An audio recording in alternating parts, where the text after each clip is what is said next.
Laporan tambahan kasus baru COVID-19 pada Kamis hari ini masih tinggi. Berdasarkan data, sebanyak 107 kasus baru yang terjadi hari ini. Dari jumlah tersebut, satu kabupaten yakni Jembrana nihil tambahan kasus baru. Selain itu, 125 pasien dinyatakan sembuh serta 7 kasus kematian dilaporkan akibat COVID-19.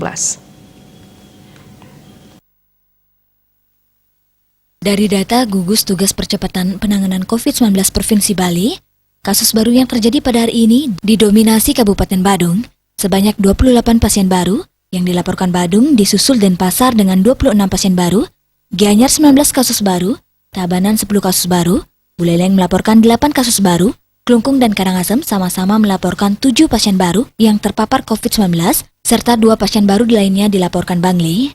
Tambahan ini menyebabkan total kasus COVID-19 yang ditangani Bali mencapai 9.759 kasus. Dari angka tersebut, pada hari ini dilaporkan 125 pasien dinyatakan sembuh dan 7 orang meninggal dunia.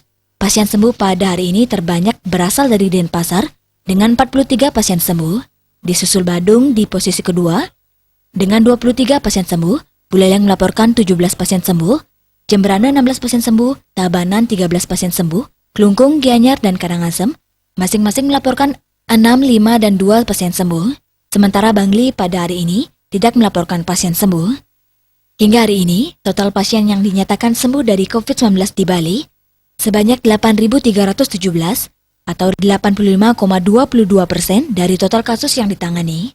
Sementara 7 pasien yang meninggal hari ini berasal dari 4 daerah yakni Tabanan, Denpasar, dan Gianyar sama-sama melaporkan 2 pasien meninggal, serta Buleleng 1 pasien meninggal.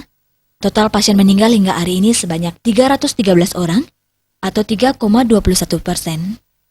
Sedangkan pasien yang masih dirawat hingga hari ini sebanyak 1.129 atau 11,57%. 2 orang diantaranya merupakan warga negara asing dan 1 orang berasal dari luar Bali. Untuk mencegah penyebaran COVID-19, ingat pesan ibu dengan selalu menerapkan 3M, yakni wajib memakai masker, wajib mencuci tangan, dan wajib menjaga jarak. Dengan penerapan perilaku 3M, Indonesia segera terbebas virus corona, menuju Bali bangkit, Bali era baru, Indonesia maju. Wartawan Bali Pos melaporkan.